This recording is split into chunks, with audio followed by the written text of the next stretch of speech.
S'il vous plaît, jeune fille. Bonjour, je suis Laura, l'infirmière qui vient m'occuper de vous. Est-ce que c'est supportable ou pas? C'est pas trop haut les jambes? Pourquoi vous la faites pas là? Vous avez besoin d'aide là? Ouais, mais Vous voulez vous rallonger peut-être? Oui. Oui. Leur vie, elles l'avouent à leurs patients. Oui, c'est Brigitte. Est-ce que tu as pu prendre rendez-vous pour ton fond d'œil? Pour une infirmière, rien de plus précieux que soigner, apaiser, rassurer. Je la connais tellement depuis longtemps que j'aurais voulu personne d'autre. Voilà. Elles prennent soin des corps vieillis que l'on ne touche plus et des malades que l'on préfère oublier. Bonjour, excusez-moi de vous déranger, c'est l'hôpital de jour de la Pitié-Salpêtrière. En ville, à la campagne, en libéral ou à l'hôpital, les infirmiers sont plus de 500 000, 2 fois plus nombreux que les médecins. C'est aussi la profession la plus appréciée des Français après les pompiers. Pourtant, dans les journaux, les médias, aucun titre, aucune ligne. Rien sur ces hommes, ces femmes, qui nuit et jour, 365 jours par an, assurent la continuité des soins pour 1 400 € net en début de carrière. Alors, qui m'appelle? Quelles sont leurs conditions de travail? Quelle place tiennent-ils dans notre système de santé? Qui sont ces professionnels, plébiscités par les Français mais négligés par les pouvoirs publics? Pour comprendre, nous avons suivi Cathy à la Pitié-Salpêtrière et Laura aux urgences de Nantes. Infirmier est aussi une profession libérale. Brigitte à Nice et Philippe dans la Creuse nous ont entraînés dans leur tournée.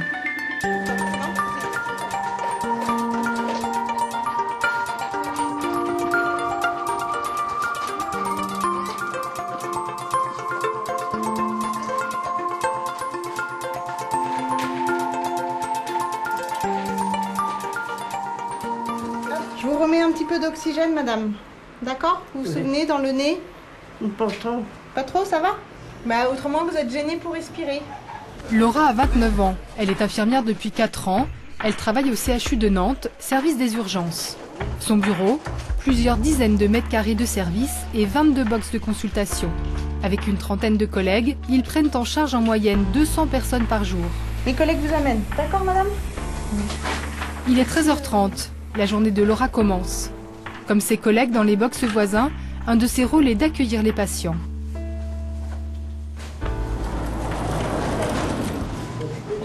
Votre douleur là, madame, est-ce que vous arriveriez à me mettre un chiffre entre 0 et 10? 0, vous avez pas mal, et 10, c'est une douleur insupportable.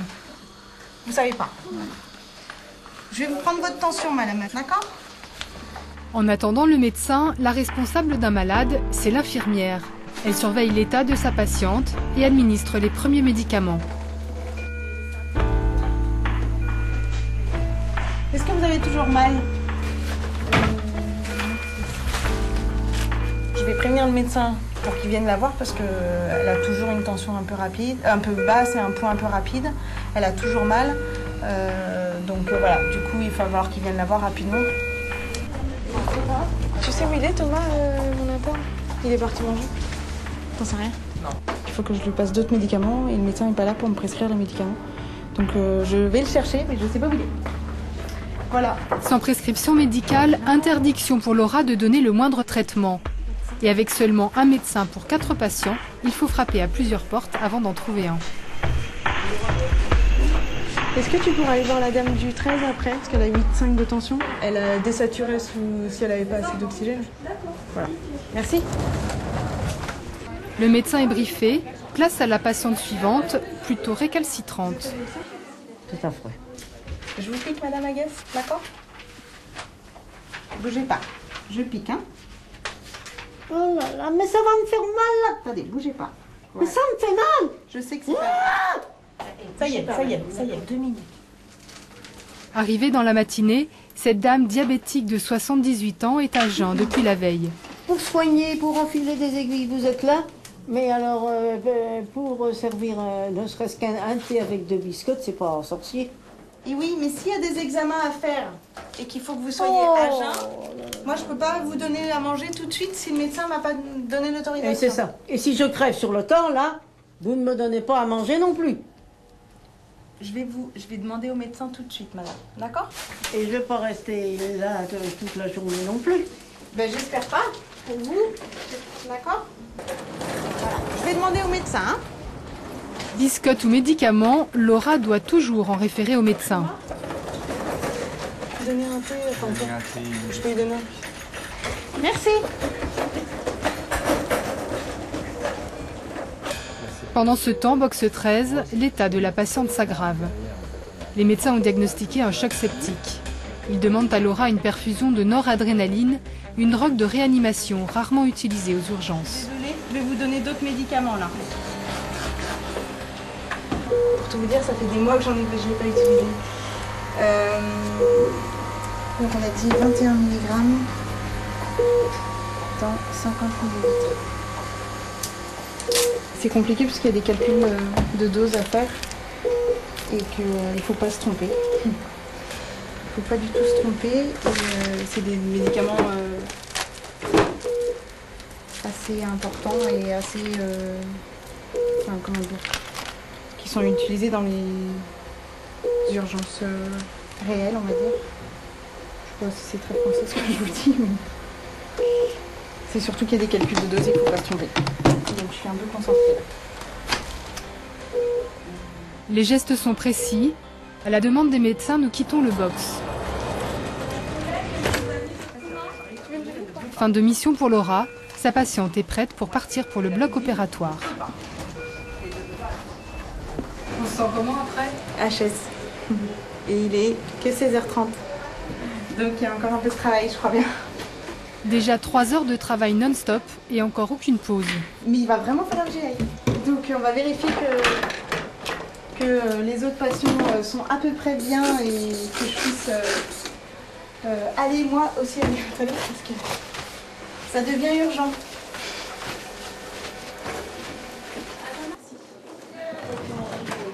Qu'est-ce qu'il y a de On va vous mettre au sec là, madame. D'accord ? Mais la pause attendra. Une patiente avait besoin d'être changée. Regardez, je mets la barrière. Non. Non. Tout doucement. Vous pensez pas? Oh si, on va y aller, vous allez voir, regardez. Vous voyez? Hop. Comme ça, c'est bien? Oh là, attention. Je vais essayer de faire au mieux pour que le passage où ils vont être aux urgences soit le plus agréable possible. Je dirais que c'est un métier humain et que ça, c'est juste énorme de pouvoir se lever le matin et se dire qu'on va s'occuper des personnes et prendre soin des gens. Et je sais que c'est ce qui me motive moi tous les matins ou tous les après-midi quand je vais travailler. Mesdames, bonjour. On va vous installer en salle de soins. Je me souviens d'un jour où un petit monsieur, il était en fin de vie, il était pas bien, il était gêné pour respirer et en fait il était tout seul dans la salle d'examen. Et dès que je rentrais le voir, il m'attrapait la main et à travers le masque à oxygène qu'il avait, il avait juste les mots, j'arrivais à lire sur sa lèvre et il disait juste merci. Et voilà, rien que d'en parler, ça me redonne la chair de poule et il me le disait, mais 4 à 5 fois, j'arrivais plus à ressortir du box et je trouve qu'il n'y a rien de plus beau que ça et je fais ce travail-là pour ça.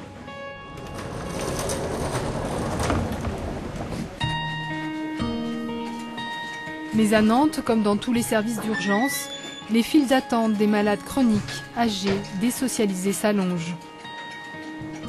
Impossible pour les infirmiers de les prendre en charge comme ils souhaiteraient. Alors ils transforment les couloirs en salles de soins, même pour une urgence, comme cette dame qui doit se faire opérer de l'appendicite. Elle va rester dans le couloir en attendant d'aller au bloc opératoire. Parce que toutes les autres salles sont prises et qu'on a fait des entrées, que le médecin m'a informé qu'elle pouvait attendre dans le couloir, qu'il n'y avait pas une nécessité à ce qu'elle soit scopée et surveillée de façon très rapprochée. Donc là, il n'y a pas le choix. Donc après, on fait au mieux avec les moyens qu'on a et qui ne sont pas parfaits. Depuis combien de temps vous êtes là? Depuis 10 heures ce matin. Et il est? Il est 18h10.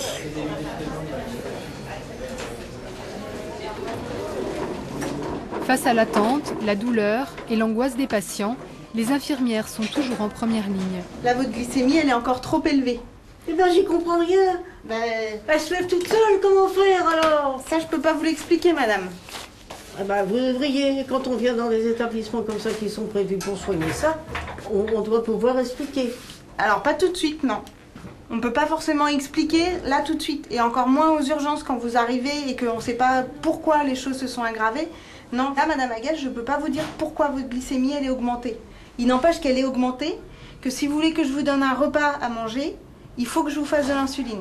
Sinon, vous allez augmenter encore plus. Alors, niet, pas de repas, vous pouvez vous le flanquer où vous voulez, votre repas. Vous n'êtes pas obligée de me parler comme ça non plus, Madame Aguel. Non, mais vous pouvez pas vous imaginer où je voudrais mourir. Oh!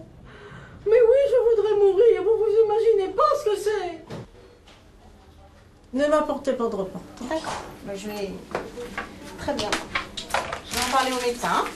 Oui, mais il peut venir, le médecin, que je lui dise. On parle toujours du médecin.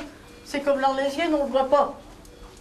Il y a des jours où on est beaucoup moins calme et moi il y a eu des moments là dans la journée où ça commençait à bien monter et donc on essaye de sortir, souffler un peu et puis y retourner pour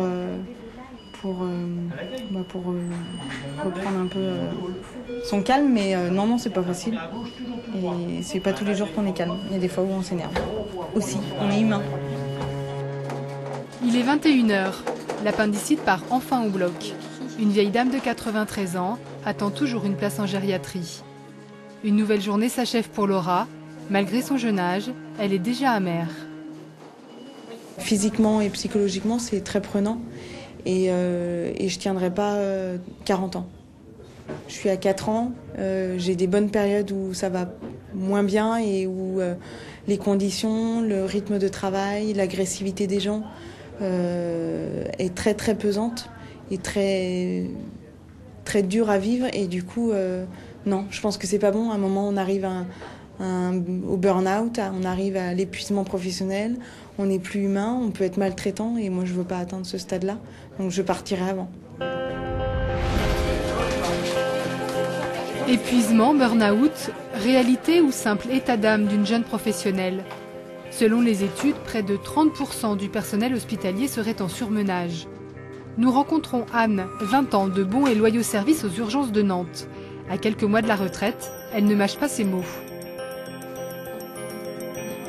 Les infirmières, elles n'en peuvent plus, elles en ont ras-le-bol. Quand vous voyez, je sais pas moi, une cinquantaine de personnes dans l'après-midi, c'est vraiment le turnover et c'est de l'abattage. Hein. Vous avez à peine le temps de discuter avec les gens, qu'il faut déjà passer au suivant. Donc on en arrive à des soins qu'on le fait vraiment à la va-vite. Hein, on fait au maximum, mais on n'est pas loin de la maltraitance. Hein. Comme je disais, mettre un bassin à une personne âgée sur un brancard dans un couloir en vue de tout le monde, c'est de la maltraitance. Une personne qui passe 12 heures sur un brancard en attendant d'être pris en charge, parce que malheureusement il n'y a pas de place, c'est de la maltraitance aussi. Hein. Une personne âgée qui reste parce qu'elle a fait pipi dans son lit et elle reste dans ses draps souillés pendant 1 heure, tout ça c'est de la maltraitance. Ça c'était inimaginable il y a 20 ans. Voilà. Les conditions de travail se dégradent. Pour le chef de service des urgences, la raison est simple. C'est l'augmentation de l'activité qui est en cause. Comme l'activité augmente, la densité du travail devient compliquée à gérer sur le long terme. C'est plus 3% tous les ans. Et cette année, les 5 premiers mois de 2011 par rapport aux 5 premiers mois de 2010, c'est plus 8%. Alors moi, je ne sais plus quoi faire, les pieds au mur, marcher sur les mains, supplier qu'on prenne en charge en amont de l'hôpital un maximum de choses. Il n'y a rien à faire. Voilà. Et les infirmières, elles prennent ça pour plein pot. Elles prennent ça plein pot, oui. L'activité augmente, mais sans création de poste. Pourquoi? Nous avons posé la question à la responsable des infirmières. Soignante hier, elle est aujourd'hui la voix de la direction et tente de justifier cette organisation. Il n'y a pas d'augmentation d'effectifs, il n'y en aura pas pour l'instant parce qu'on n'est pas dans l'ère de création de postes. C'est vrai qu'au regard de l'activité, c'est pas parce qu'on a une activité qui augmente qu'on aura forcément du personnel en fait. C'est pas forcément en corrélation. Et au moindre grain de sable dans un planning, c'est Laura et ses collègues qui doivent jouer aux pompiers de service. Les jours de repos qui sont modifiés ou supprimés, les récupérations qui sont supprimées. Puis on culpabilise un petit peu si la personne... Voilà. Ouais. Puis ils savent que ça va fonctionner. On va y arriver, ça va être le bazar, c'est clair, mais on va y arriver. Donc voilà, donc ça roule. Pour poser les vacances, par exemple, un truc tout bête, pour que tout le monde ait une petite période en été, on en arrive à poser que 15 jours. Moi, cette année, j'ai que 15 jours. Pour permettre à d'autres collègues d'avoir des vacances sur la période de juin à septembre. Ça non plus, c'était pas envisageable il y a 15-20 ans, quoi. Il y avait des remplaçants. Maintenant, il n'y a plus pour ainsi dire, plus de remplacement d'été. Hein, on s'auto-remplace. On fait ce métier parce qu'on l'aime, mais enfin, on a tous une vie personnelle, on a tous besoin. Mais ça, ils l'entendent pas du tout, je crois. La vie personnelle d'une infirmière, elle n'existe pas. Hein. Elle n'existe pas. Donc il faut que... Il n'y a pas ce côté humain peut-être qu'on avait avant, en fait, je trouve, moi. Quand on se destine à cette profession, on est aussi conscient des contraintes. Après, c'est pas pour cela que l'on doit tout accepter. Ça, je suis entièrement d'accord. Mais après, il y a aussi une réglementation. C'est pas. Je comprends. Enfin, je comprends que c'est difficile pour elle. Après, ça a toujours existé. À l'hôpital, les urgences sont un service à part. Impossible en effet pour le personnel de refuser les personnes qui se présentent. Alors pour les infirmières, l'herbe est-elle plus verte ailleurs? Pour le savoir, nous sommes allés à la Pitié-Salpêtrière en hôpital de jour, une hospitalisation de plus en plus développée.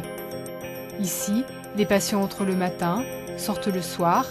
C'est plus confortable pour eux et surtout moins cher pour l'hôpital.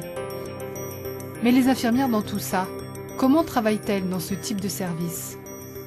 1, 2, 3, 4, 5, 6, 7, 8, 9, 10, 11, 12, 13, 14, 15, 16, 17, 18, 19, 20, 21, 22, 23. On a 23 patients aujourd'hui, c'est une journée normale. Voilà. Bonjour. Cathy a 38 ans et 12 ans de carrière infirmière derrière elle. Cette mère de 2 enfants travaille en hôpital de jour depuis 2007. Un lit ou un fauteuil?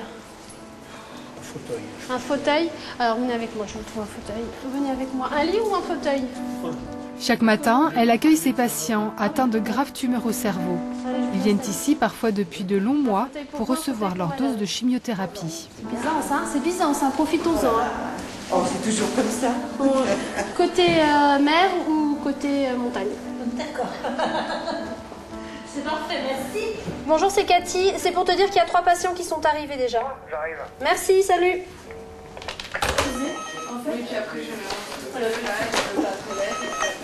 Gigi, bonjour. D'accord, redonnez-moi vos coordonnées parce qu'elle n'est peut-être pas arrivée. D'accord, bon, pas de panique, je m'en occupe, d'accord? Allez, bon courage. Tout à l'heure. Je vais aller en bas. Parce qu'il faut que j'aille voir le docteur Hidbé, parce que j'arrive pas à joindre Martine en bas. En même temps, je vois le coursier. Au cœur de l'hôpital de jour, Cathy est la charnière du service. À portée de main du téléphone, des patients et des médecins, c'est à elle que l'on s'adresse en priorité. Non, c'est monsieur Gandon d'abord. Si je pense. Il est à la première chambre, chambre 1.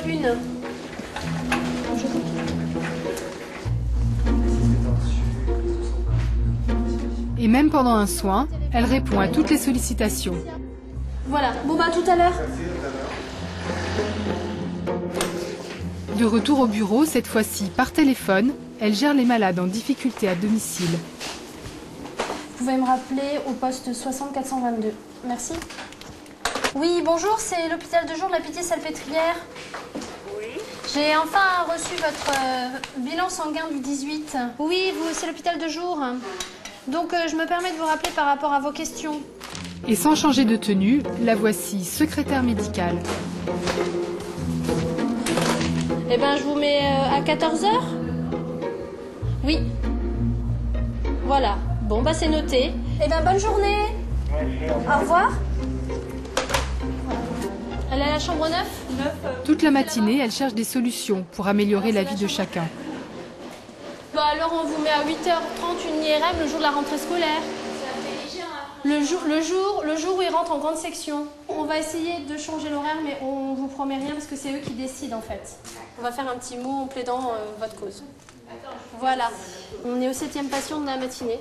C'est un bon rythme ? C'est un bon rythme. On n'est pas très en avance, mais bon, on fait comme on peut. Cathy est d'autant plus vigilante qu'aujourd'hui, en période de vacances, le service est en sous-effectif. Elles ne sont que 3 au lieu de 4 infirmières, mais avec le même nombre de patients qu'en temps normal. Bon alors tout à l'heure nous avons séance photo. Je vais voir ce que j'ai comme travail et puis je prends 5 minutes pour venir. Je mets une pancarte, fermée pour 5 minutes, 10 minutes. Hein? Bah oui. Parfait. Allez, à tout à l'heure, madame.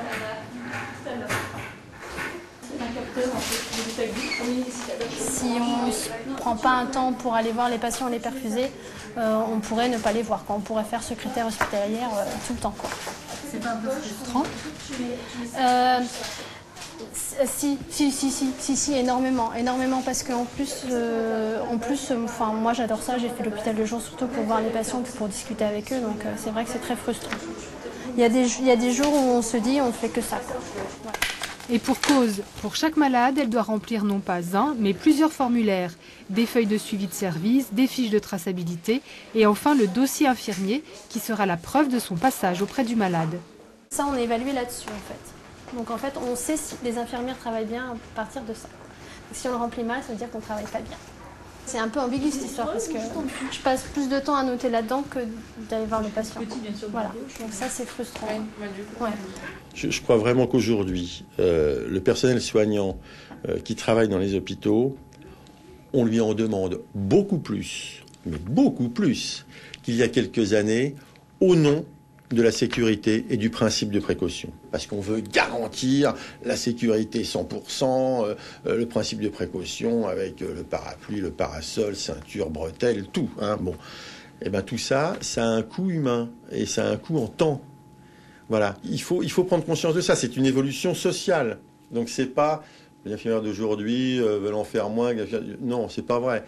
Elles en ont beaucoup plus à faire sur des tâches qui ne sont pas forcément des tâches directement soignantes. Soignante, secrétaire, mais aussi comptable. Aujourd'hui, une infirmière doit savoir parler gros sous et recenser combien rapportent les patients de la journée. C'est l'activité du service. Ouais, c'est important l'hôpital, l'activité. Pourquoi? Ben, ça fait rentrer du chiffre. Voilà. C'est important. Car plus le service recevra de patients, plus son budget sera important. Malgré tous ces papiers administratifs, Cathy trouve 5 minutes pour passer un moment auprès de ses patientes. C'est maintenant qu'elle se sent le plus dans le soin, le plus infirmière. En tout cas, il y a un ciel bleu magnifique. C'est l'hiver là-bas. 37 degrés, c'est l'hiver? D'accord. Ces patientes sont suivies dans le service pour un cancer depuis plusieurs années. Ces instants partagés autour des vacances, des enfants, mais aussi de la peur des moments à venir, sont essentiels pour Cathy comme pour elle. Quand on n'apprend pas des bonnes nouvelles, quand on voit le médecin et que c'est pas extraordinaire, on ressort, on va pas très bien et elles sont là. Elles sont là pour nous écouter. Oui, parfois, même les bavardes, elles se taisent et elles écoutent. Donc, oui, c'est important.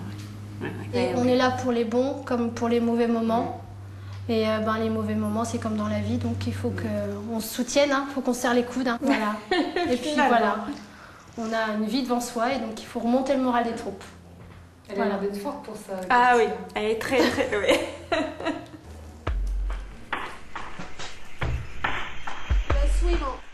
Douée très certainement, mais pour Cathy comme pour de nombreuses infirmières, le temps passé auprès des patients est de plus en plus court. La charge administrative, la pression économique sont-ils devenus prioritaires sur le patient?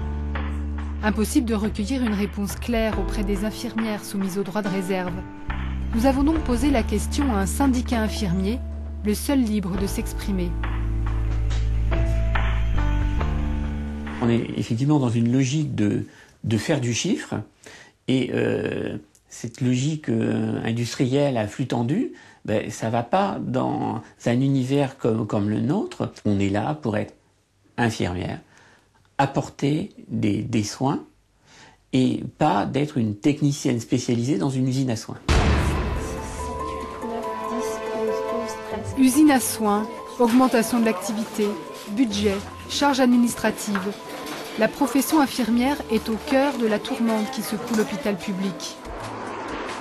Comment les infirmières font-elles face à ces bouleversements? On voit de plus en plus d'épuisement professionnel. Je vais vous dire, moi, j'ai une section locale syndicale où j'ai une boîte de mouchoirs en papier sur mon bureau parce que j'ai des infirmières en larmes qui viennent craquer dans le bureau. On voyait pas ça il y a quelques années. Aujourd'hui, ça m'arrive aussi. J'ai quitté il y a très peu de temps les services de soins, donc je passe régulièrement dans le service où j'étais avant, de voir aussi des collègues épuisés, quelque part, qui me surprennent dans leur réponse aux patients. Donc ça m'arrive de leur faire signe et puis de parler un petit peu en dehors de la chambre du patient et de constater qu'avec elles, que leur planning est largement au-delà de ce qu'elles auraient dû faire aussi. Elles ont répondu un peu trop aux besoins du service, à l'appel et à la bonne conscience professionnelle de revenir et pour le patient et pour les collègues.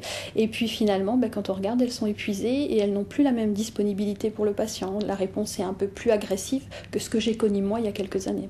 Et ça, c'est quand même quelque chose qui fait craindre pour l'avenir aussi. Car à force de tout accepter, les infirmières se mettent en danger, elles et leurs patients. Si on augmente l'activité et qu'on diminue le nombre de personnel, pour moi, il n'y a pas besoin de beaucoup d'explications pour savoir que le risque du coup de faire des erreurs, il augmente, oui. Donc c'est stressant, et c'est stressant tous les jours. Noël a malheureusement tourné au drame à l'hôpital Saint-Vincent-de-Paul à Paris. Jeudi midi, une infirmière change la perfusion de l'enfant qui lui injecte un substitut alimentaire, mais elle se trompe en réglant la vitesse d'écoulement. L'infirmière s'était trompée de malade. Le patient reçoit une dose 50 fois supérieure à la normale. L'infirmière s'est trompée de flacon. Il s'agit bien d'une erreur médicale. Chaque année, une cinquantaine d'affaires mettraient en cause des infirmières. Moins d'une dizaine, les plus graves, seraient jugées devant un tribunal pénal. Mise en examen pour homicide involontaire, l'infirmière a reconnu avoir administré un produit erroné. Elle reste libre, mais placée sous contrôle judiciaire avec interdiction provisoire d'exercer. Dans 2 récentes affaires où des enfants sont décédés, les infirmières mises en cause auraient été rappelées pendant leur congé ou en arrêt maladie. La réalité d'aujourd'hui, c'est de considérer que on parle beaucoup plus ouvertement des erreurs, beaucoup plus ouvertement de dysfonctionnements, et que désormais il y a la possibilité de le partager et de ne plus le taire. Donc pour vous, ce n'est pas à cause de la dégradation des conditions de travail? Non, ce que je dis, c'est que parmi les facteurs d'explication, il peut y avoir le facteur conditions de travail. Mais c'est un des facteurs comme un autre. Pourtant, la dégradation des conditions de travail est importante. L'année dernière, à Paris, l'assistance publique devait 1 million de jours à ses agents. 1 million de jours non pris, faute de temps, et qui soumettent les soignants à des plannings intenables. On leur demande de revenir sur leurs jours de repos, on leur demande d'enchaîner des journées de travail, on leur demande de faire des heures supplémentaires non récupérées, on leur demande de revenir sur leur congé annuel. Plus on leur demande ça, plus elles s'épuisent, plus elles s'arrêtent. Plus elles s'arrêtent, plus il y a de personnes à remplacer. Et voilà. Et donc là, on est vraiment dans une situation limite. Pour nous, on estime qu'on est en point de rupture. Aujourd'hui, les soignants usés quittent l'hôpital. En pénurie d'infirmières, principalement dans les grandes villes, les hôpitaux publics cherchent à recruter. Pour cela, ils n'hésitent pas à utiliser les dernières méthodes à la mode. L'hôpital Édouard Herriot a même fait un clip diffusé sur Internet mettant en scène les soignants de l'établissement pour attirer du personnel. Il manquerait 600 infirmières à Paris, 200 à Lyon et une centaine à Marseille. C'est quand même l'offre de soins qui est concernée. C'est quand même la prise en charge de l'usager. Donc j'ose espérer que c'est impossible que les pouvoirs publics ne réagissent pas. Aujourd'hui, les infirmiers désertent l'hôpital public. Un tiers des nouveaux diplômés quittent tout simplement la profession dans les 5 ans. Les autres, en partie, choisissent de soigner à domicile. Bonjour Christiane. Ainsi, en moins de 10 ans, le nombre d'infirmiers libéraux a presque doublé. Aujourd'hui, ils sont 70 000. Pourquoi ce choix? Quelle différence avec l'hôpital? Ont-ils de meilleures conditions de travail? Une plus grande liberté pour exercer leur métier? Pas si sûr.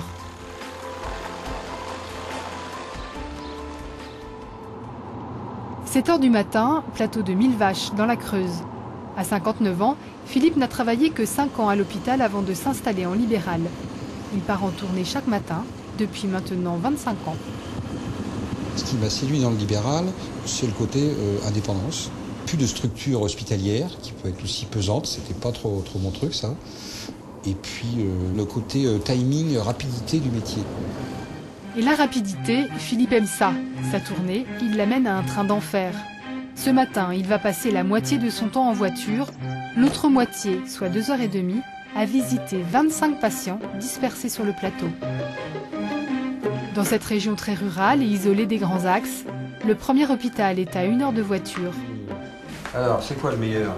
Alors là, je ne peux pas vous dire, parce que c'est difficile chez moi.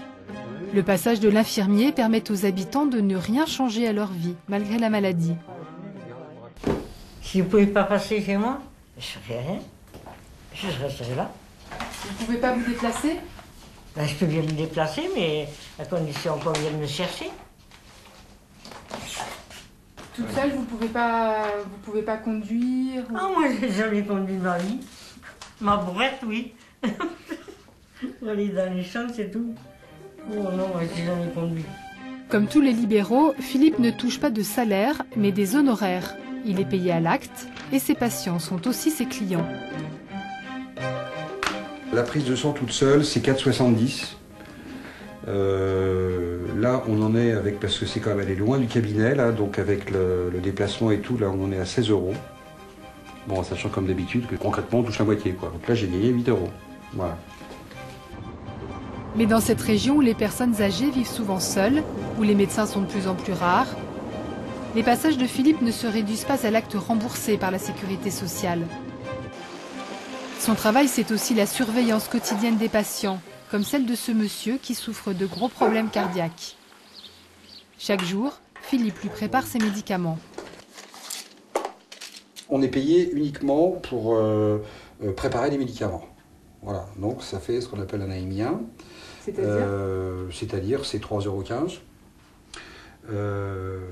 Et dans la réalité, eh ben, on fait en plus de préparer les médicaments, bon, on lui vérifie assez souvent la tension, il a des prises de sang aussi qui sont régulières pour faire ce suivi. Moi, des fois, je regarde le frigidaire, qu'est-ce qu'il a à manger, où est-ce qu'il est. Et puis on passe voir aussi si tout va bien, s'il va bien, s'il a chaud, s'il a froid. Parce que des fois, je tombe comme mort. Voilà. Et puis ça revienne doucement. Alors quand on le voit pas, eh ben, bon, on le cherche un peu quand même. On l'a trouvé une fois par terre, bon, on s'est dit, bon, bah, voilà, ça va. Hein? Oui. Ok? Oui. Bon, ça va pour ce soir, donc on se dit à demain? Oui. Sans Philippe, ce patient serait contraint de quitter sa maison pour un établissement médicalisé. Et pourtant, pour ce maintien à domicile, Philippe n'est pas rémunéré par la sécurité sociale. Et ce n'est pas la seule fois où son travail n'est pas reconnu.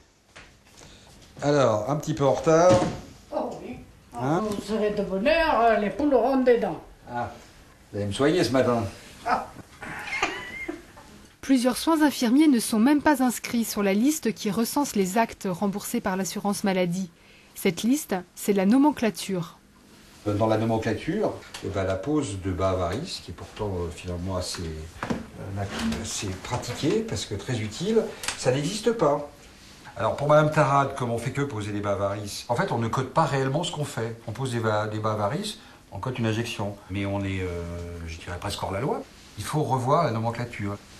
Et puis il y a aussi des choses dont on ne tient pas compte dans notre métier. C'est quand on fait, mettons, 3 actes chez quelqu'un, le premier il est à taux plein, le deuxième il est à demi-taux, le troisième il n'existe pas, etc. Donc il y a des choses comme ça qui sont... qui vont pas, quoi, qu'il faut absolument changer. Et ça, c'est la nomenclature, la commission de la nomenclature. Bon, et ben voilà. À demain. Alors pour gagner environ 3 500 € net par mois, Philippe enchaîne les visites, 70 heures par semaine. À peine le temps de s'asseoir, il est déjà reparti. En moyenne, il passe moins de 10 minutes chez chacun de ses patients. On n'a pas le temps, on est dans le rythme, on n'a pas le temps pour chacun de s'asseoir. Ah, c'est tous les jours comme ça, oui, pratiquement.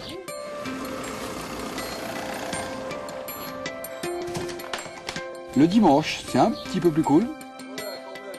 C'est bon, là, vous avez de quoi manger, tout ça, ça roule. Oui. Bon, je vérifie encore le frigidaire quand même. Je vous le mets entre 1 et 2, là. Oui. Hein, et puis on verra ce que ça donne. Oui. Hein, si le...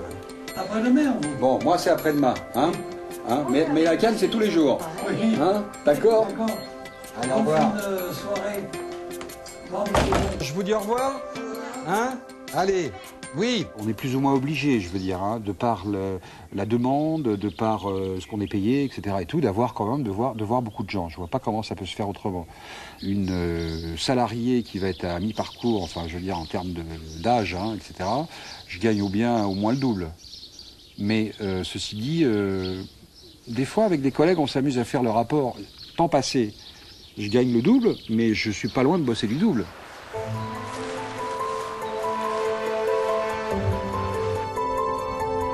Oui, Philippe. Oui.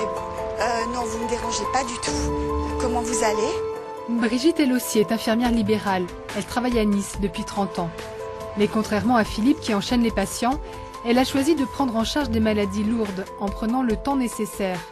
Si cela est possible, c'est parce qu'elle travaille en cabinet avec 7 autres infirmiers. 1, 2, 3. Très bien. Voilà, on vient au fond. Super. Ce matin, pendant que ses collègues font des prises de sang, des pansements, Brigitte, elle, peut passer 1 heure chez Laurence, atteinte d'une sclérose en plaques. Plus haut ta main. Voilà, c'est bon, tu peux y aller. C'est à l'envers. Pour les maladies graves et évolutives, Brigitte refuse de limiter son soin à un geste technique. Pour Laurence, le fait de se savoir maquiller, qu'elle est bien coiffée, qu'elle est parfumée, ça va lui conférer de l'assurance. Mais ça fait partie du soin, du prendre soin. C'est indissociable du soin pur, du médicament là que je vais donner. Voilà. En tous les cas, dans la relation aux soins que j'ai avec elle, ça c'est quelque chose d'important. Voilà. On y va? On peut sortir de là? Mais Laurence a mis du temps avant de trouver une infirmière qui pouvait, comme Brigitte, passer 1 heure auprès d'elle chaque matin. Malheureusement, je suis lente. Voilà. Et de savoir qu'on me laisse le temps, rien que ça, vous voyez, je vais plus vite. Ça me permet en tout cas de garder ma dignité de femme et d'être, si vous voulez, je reste, je me sens quand même... je me sens pas comme du bétail, quoi, si vous voulez. Et du coup, je suis mieux. Et moi, je vois. Tout ça, ça évite des décompensations sur une maladie où le stress peut impacter fortement l'évolution. C'est fou. Ouais. Et ça, effectivement, c'est pas coté par la... c'est pas coté à la nomenclature.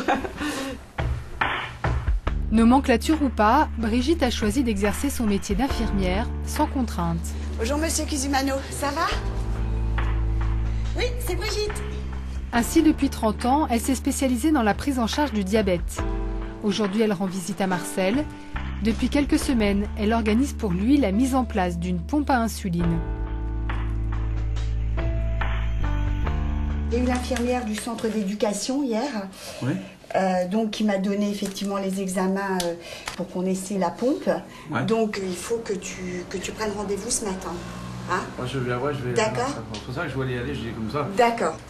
Avec une pompe, Marcel n'aurait plus à se piquer tous les jours. Il n'en peut plus des injections. Donc, ça veut dire que je vais arrêter. Et on ne peut pas laisser, il peut pas vivre sans insuline. Des fois, c'est vrai que je suis un peu élevé. Il y avait quelques temps que j'arrivais plus à baisser. Je dis, j'arrive plus, je vais tout arrêter. Elle dit, il ne faut pas, parce que bon, autrement, ça va à la catastrophe. Mon rôle, c'est d'avoir compris que c'est pas du diabète qu'il en avait marre, mais du traitement. Ouais. Et c'est d'adapter le traitement à sa vie. Elle a été, c'est comme une mère, ma deuxième mère. Elle est là. C'est beaucoup d'enfants. Bonne matinée à tous les deux. Bon repos, hein. Au revoir, Marcel. Au revoir, Brigitte.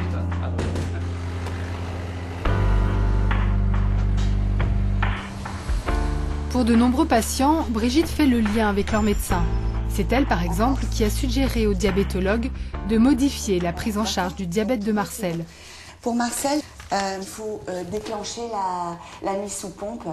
Voilà, parce qu'on peut lui demander de s'engager. Voilà, nous, on s'engage. Voilà, nous, on s'engage. Il y a un engagement moral de la part de chacun, en lui disant que c'est un essai, et qu'une pompe, ça peut se mettre et s'enlever. Enfin, franchement, l'essai, il faut qu'on le fasse, parce que là, on va le lâcher, là. Là, il va nous perdre.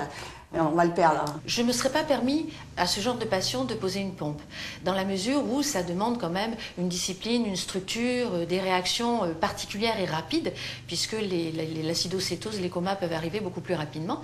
Et cependant, si Brigitte, que je connais bien, me dit « ce patient maintenant est apte à avoir une pompe », je lui fais confiance. Je sais qu'elle a analysé la situation, qu'elle a regardé ses réactions, et que quand elle va me dire ce genre de choses, elle sait exactement quelles sont les contraintes d'une pompe, et elle me permet de le passer. Les médecins font donc confiance aux infirmiers. Ils s'appuient sur leur diagnostic pour prendre des décisions médicales. Mais la loi, elle, ne reconnaît pas ces compétences d'infirmière. Elle interdit toujours à cette profession le droit de prescription. Alors comment les infirmiers font-ils en cas d'urgence, quand les médecins sont injoignables? Se mettent-ils hors la loi? Prennent-ils l'initiative de modifier seuls les prescriptions médicales? Oui, on le fait. Oui, on le fait. Oui, on le fait. Sur le terrain, on est obligé de le faire. Parce qu'on n'a pas tout le temps le médecin sous la main, parce que parfois c'est un vendredi où on a un résultat de d'INR qui est à 4 et on n'arrive pas à voir le médecin. À ce moment-là, oui, on le fait. Et c'est une réalité qu'on ne peut pas nier. On ne peut pas nier. Aujourd'hui, le problème, c'est que la responsabilité, elle n'est pas déterminée. Voilà. Et c'est le problème de toutes les infirmières à qui on demande d'aller au-delà de leur rôle. À l'hôpital, c'est aussi le cas, souvent à la demande des médecins. On nous en demande quand même vachement, enfin beaucoup plus, pour aller plus vite possible. Pour aller le plus vite possible, pour ne pas attendre qu'il y ait des internes de spécialité qui descendent pour faire les choses. Mais tu sais le faire Bah oui, on le sait le faire, mais on n'a pas le droit de le faire, c'est pas à nous de le faire. Ils vont tenter, ils vont dire, bah vous direz à l'infirmière que la gypsothérapeute, vous lui direz qu'il faudra qu'elle fasse ce plâtre-là avec une inclinaison comme ça, ce qui correspond à une réduction en fait de la fracture. Et en fait, il faut savoir dire non. Parce qu'on n'a pas le droit de le faire. On touche à pas mal de choses et tout, c'est très bien, on est contente, on a fait du bon boulot, on a soulagé la personne, on est fiers de nous. Mais alors j'avoue qu'on pense pas quand on fait ça, on pense pas forcément qu'il peut se passer un couac et que dans ces cas-là, notre diplôme, on peut le perdre rapidement. Je pense que c'est bien de vouloir nous donner des compétences. On est, à mon avis, tout à fait d'accord pour avoir des compétences supplémentaires. Maintenant, comme je vous l'ai déjà dit, il faudrait qu'elles soient, bien formées. Il faut que les compétences elles nous soient apportées correctement, qu'on soit formés, qu'elles soient légalisées et puis qu'elles soient reconnues financièrement. Et je pense que là, ça serait déjà pas mal. Quelques infirmières aux compétences élargies et reconnues existent depuis une dizaine d'années. L'une d'entre elles travaille à la Pitié-Salpêtrière. Comme les médecins, Marie-Dominique a son propre bureau. Elle porte une blouse blanche et travaille plus de 10 heures par jour. Et c'est récent, cette douleur? Et comme les médecins, elle prescrit des examens médicaux à ses patients. D'accord. Bon, je pense qu'il serait plus prudent, juste pour voir un petit peu, si comme c'est brutal, comme ça, c'est céphalé, de refaire un scanner sans injection. Et pourtant, elle est toujours infirmière. Grâce à ce nouveau poste, elle peut enfin utiliser son savoir-faire acquis sur le terrain pendant 25 ans. La difficulté de notre travail, à un moment donné, quand on est sur le terrain, autrement en salle, enfin qu'on est infirmière, on ne peut pas prendre de décision comme ça. On le pense, on sait le faire, mais on ne peut pas le faire. Voilà. Ici, j'ai aucun problème de légitimité. Et je ne pense pas que les médecins doutent 2 minutes de ce que je peux faire. Et s'il y a quelque chose pour laquelle je doute moi, je demande la collaboration médicale. Aucun problème de légitimité, car pour ce poste d'infirmière référente, Marie-Dominique a repris ses études. Aujourd'hui, en neurologie, elle a le niveau d'un médecin généraliste. Comment allez-vous? Ça va bien. Ça va bien. Alors, donc comment ça s'est passé, là, entre les 2 cures? Comme les cancérologues du service, elle reçoit seule ses patients en consultation. Et là, c'est un petit peu diminué. Hein. Vous voyez cette petite partie blanche, hein? D'accord. Voilà. Ce qui est sur la prise de contraste semble tout à fait diminuant. Par contre, sur le flair, ça reste stable. Hein, d'accord. Sur la partie édème. Pas de mal à la tête? D'accord. Pas de mal à la tête? J'ai pas de mal. D'accord.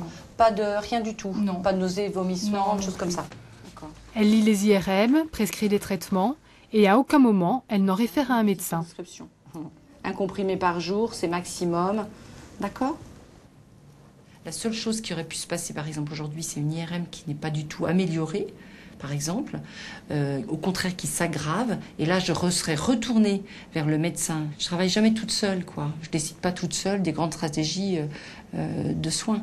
Je fais le suivi d'un patient lambda qui va bien. Voilà, c'est bien. Grâce à Marie-Dominique, les médecins peuvent ainsi se consacrer à 2 activités strictement médicales. Premièrement, consacrer beaucoup de temps à des cas difficiles. On n'a pas idée du temps qu'il faut parfois consacrer à un patient qui pose un problème diagnostique difficile où on hésite sur le traitement. Puis, elle nous aide aussi dans une autre mission essentielle qu'exigent aussi nos patients, à juste titre, qui est de développer des thérapies innovantes, de faire de la recherche, notamment au laboratoire, pour mettre au point des nouveaux traitements. Les infirmières référentes libèrent donc du temps aux médecins. Elles gagnent en responsabilité, leurs compétences sont enfin officialisées. Mais jusqu'où va cette reconnaissance ? Non, mais je veux dire au niveau de la douleur. La rémunération est exactement la même. Donc je n'ai pas de statut différent, je n'ai pas comment je dirais, de remerciement à mes loyaux services, si on peut dire. C'est injuste, hein. C'est injuste, c'est surtout pas motivant là-dessus. Et pourquoi vous continuez ? Parce que j'aime. Tout simplement. Ouais, j'aime ça. J'aime ce travail. Je me vois pas faire autre chose, même peut-être s'y vendre des fleurs, ça doit être super chouette, mais non, j'aime ça. Non, j'aime ça. Je pense que c'est pas descriptif. J'aime ça plus que tout, quoi. Voilà. Parce qu'elles aiment leur métier, leurs patients, les soignantes supportent tout. Les bas salaires, les mauvaises conditions de travail, le manque de personnel. Et personne ne proteste. Ni dans la rue, ni au ministère, ni dans les médias. Pourquoi ce silence ? En 2009, le premier ordre national à infirmiers a été créé. 3 ans après, seulement 13% des infirmiers y ont adhéré.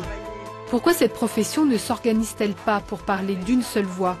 C'est la question que nous avons posée lors d'une réunion de l'ordre. C'est faute de ne pas s'être posé à un moment donné. Je parle pour le milieu hospitalier parce que je le connais. On arrive le matin au travail, on part le soir, on a fini la journée, enfin milieu d'après-midi, on a fini la journée. Voilà, on a fait notre travail, on a un temps imparti pour faire notre travail, on ne se pose pas 5 minutes avec les collègues pour se dire c'est quoi notre profession, qu'est-ce qu'on a envie d'en faire. Et ça n'est pas dans nos gènes infirmiers.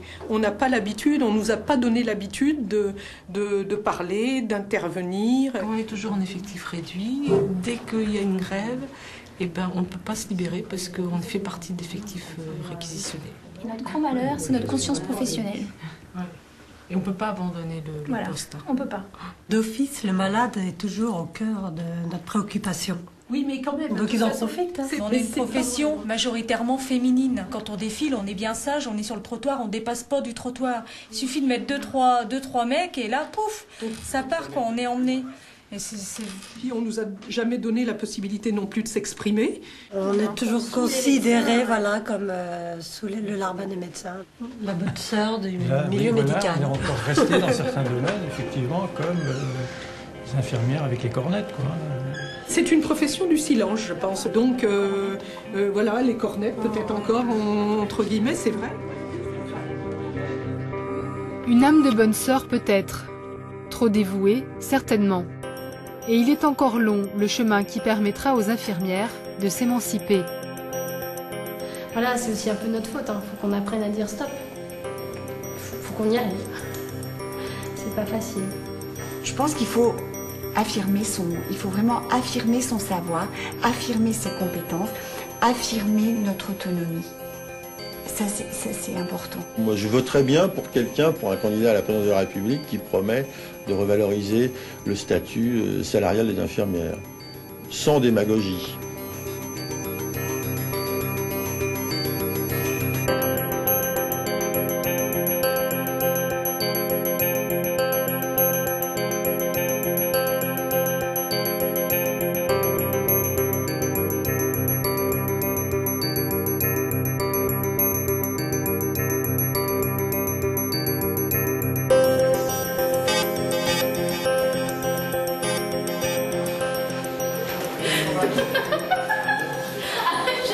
C'est pour ça que je suis intervenue.